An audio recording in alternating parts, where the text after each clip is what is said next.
Assalamualaikum warahmatullahi wabarakatuh. Jumpa kembali dengan saya Bung Warta dalam ngopi bareng Bung Warta. Nah, tuh ngopi bareng Bung Warta. Teman-teman, untuk malam ini nih, saya ingin ngomong apa ya? Liburan. Siapa sih orang yang nggak butuh liburan? Siapa sih orang yang tidak ingin bawa keluarganya, orang tersayangnya untuk liburan? Apalagi ini kan akhir tahun. Akhir tahun itu ya paling enak memang dibawa untuk liburan. Karena pada masa-masa kemarin juga saat masa-masa belum ada pandemi COVID-19, instansi, kantor, perkumpulan atau apa siapapun itu kan kalau akhir tahun itu ya memang sudah biasa gitu, melakukan acara-acara liburan, baik liburan oleh kantor, organisasi atau ya keluarga-keluarga lah yang melakukan liburan. Tapi bagaimana ya sekarang di saat sedang ada pandemi seperti ini? Gimana kita mau liburannya? Pandemi COVID-19 ini kan saya lihat ya masih belum maksimal teratasi. Ya karena memang obatnya belum ada gitu. Obatnya itu misalkan orang minum gitu, kena COVID minum langsung sembuh gitu, kayak orang flu gitu atau orang batuk gitu. Ini kan masih gimana gitu. Ini COVID ini. Masih orang itu gimana? Takut gitu. Dengan adanya COVID-19 ini. Takut tertular, takut keluarga kita kena. Tapi di sisi lain kita ini kan mau liburan ini. Sedang musim liburan. Bagi kalangan orang-orang ya sebenarnya sudah menjadi kebutuhan hampir semua orang. Refreshing, liburan.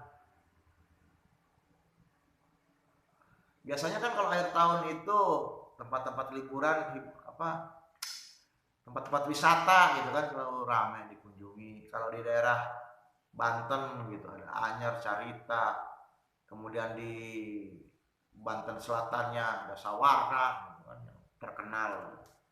Kesananya Sukabumi, Pangandaran, banyak pantai yang bagus-bagus.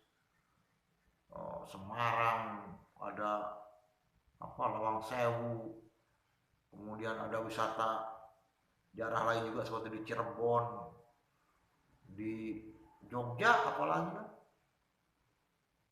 Jakarta sendiri juga kan menjadi ikon wisata juga, untuk tempat wisata di Jakarta. Nah, biasanya pada saat mau liburan itu kan semua sudah mulai jauh-jauh hari merencanakan kemana nih liburannya.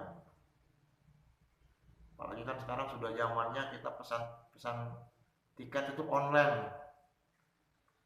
Mau ke Jogja gitu kan, jauh-jauh hari, 30 hari sebelumnya kan, kalau dulu 60 hari sebelum pemberangkatan sudah bisa pesan di aplikasi online gitu. Kita beli tiket ke Jogja, kita bisa naik kereta yang ekonomi Bengawan gitu keretanya kan, 74.000 kita udah nyampe ke Jogja. Atau ke Malang yang 160 ribuan ada kereta ekonomi. Surabaya yang 130 ribu juga ada, Dharma Wangsa. Terus kemana lagi itu, banyak itu kereta-kereta ekonomi yang sangat terjangkau gitu. Dan kereta sekarang kan memang sudah nyaman, naik kereta, kita liburan naik kereta kan nyaman. Aduh, bayang jadinya kan, dengan liburan nih akhir tahun ini. Nah, kemarin-kemarin pada saat pandemi, mulai itu pandemi, PT KAI membuat sebuah kebijakan. Sebelumnya kan beberapa kereta dihentikan Tapi akhirnya ketika mendekati apa itu, sudah muncul wacana new normal, tatanan hidup baru, maka PT KAI mulai melakukan langkah-langkah sehingga beroperasi lagi kereta-kereta api jarak jauh yang tadinya sudah di off dulu, jalan lagi dengan ketentuan yang taat, pembatasan penumpang, kurangi penumpangnya, kemudian setiap penumpang harus pakai jaket atau baju tangan panjang, kemudian harus pakai apa itu yang untuk penutup muka itu diberi nantinya oleh PT KAI-nya. Kemudian jarak antrian juga ditentukan ketika kita mau boarding pass di stasiunnya. Nah, tapi ada tambahan ketentuan baru yang dilakukan kemarin-kemarin, seperti berlaku di bandara dan juga di stasiun ya, untuk kereta api jarak jauh di bandara memang juga diberlakukan. Itu ada yang juga harus dipenuhi oleh calon penumpang, yaitu tes rapid antibody.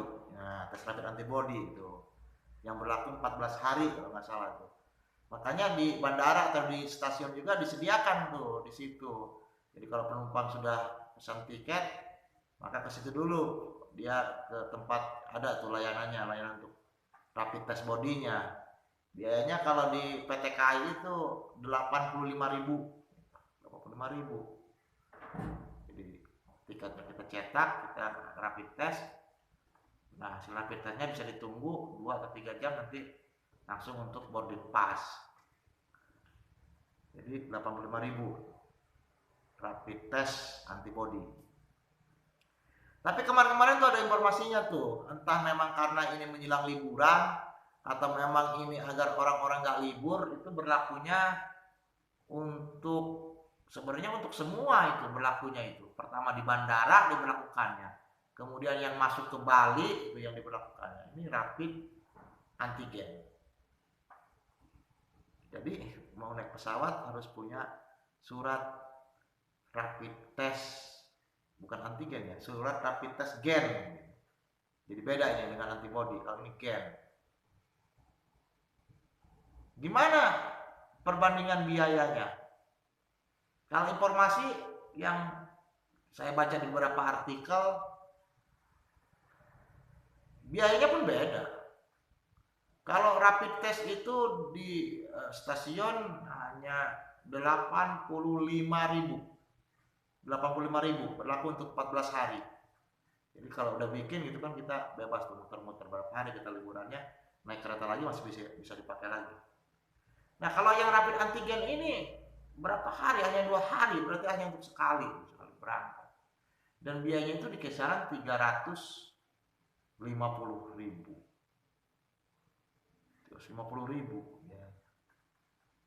Kalau 350.000 hanya untuk sekali jalan, kita pulangnya lagi harus antigen lagi sudah 700.000 itu per orang.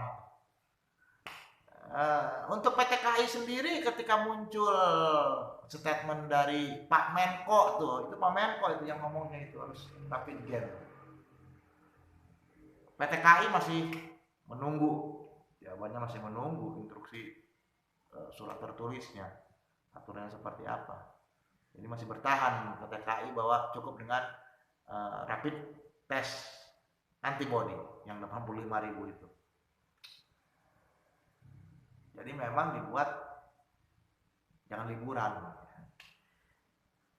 Termasuk ada sebuah aturan juga kan, revisi kemarin tentang cuti bersama yang tadinya memang panjang banget tuh cuti bersamanya, mulai sebelum Natalnya tuh.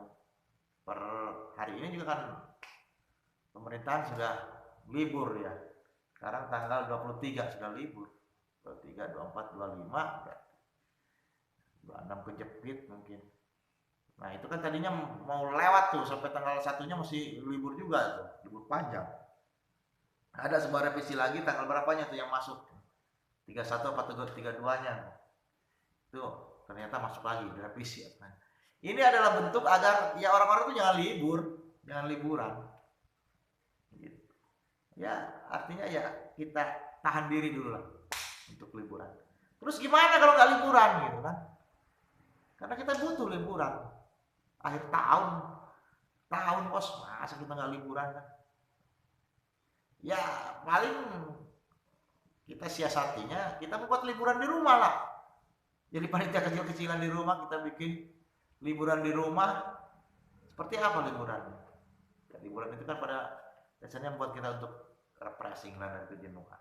Ya kita ciptakan kita liburan di rumah. Seperti apa? Bikin dari terpal, kolam, udah perlu di garasi rumah gitu. Ke depan rumah dibikin kolam kotak gitu dari terpal. Mas cemplung ini kan lele, ajak anak mancing di situ selama masa libur, mancing di situ kan. Atau kalau yang punya lahan pekarangan, ajak anak-anak tanam apa di situ. Atau yang punya kebun misalkan, yang punya kebun nggak jauh-jauh dari rumah, mendingan beli tenda atau bikin tenda dari terpal, camping di kebunnya. Camping di kebun juga asik gitu. Sama camping di kebun, pakai acara itu nantinya kan masak-masak, kayu bakar masaknya, bermalam di kebun kan, asik juga, ada sebuah sensasi untuk itu. Artinya kesenangan itu bisa diciptakan walaupun kita hanya di rumah, nggak jauh-jauh dari rumah. Tapi ini memang harus dipikirkan juga, kan kita ini sayang dengan keluarga, kita ingin keluarga kita selamat. Ketakutan berlebihan enggak juga pada masa COVID ini, tapi kita harus berupaya untuk menyelamatkan keluarga kita dengan mencegah agar jangan terpapar, agar jangan menularkan, dan jangan tertularkan juga. Jadi yang aman memang pada saat-saat ini adalah liburan, ciptakan liburan di rumah. Ciptakan kesenangan di rumah. Mudah-mudahan ini akan segera teratasi. Ini akan segera pulih kembali, kita bisa liburan lagi. Kasihan juga memang, kita sayang juga dengan kita banyak daerah-daerah wisata yang juga lesu akibat pandemi ini. Tapi ya mau gimana lagi? Kita harus sabar, kita harus berpikir positif, menciptakan juga hal-hal yang positif. Ciptakan liburan di rumah. Bila taufiq wal hidayah. Assalamualaikum warahmatullahi wabarakatuh. Pusing juga saya pengen liburan.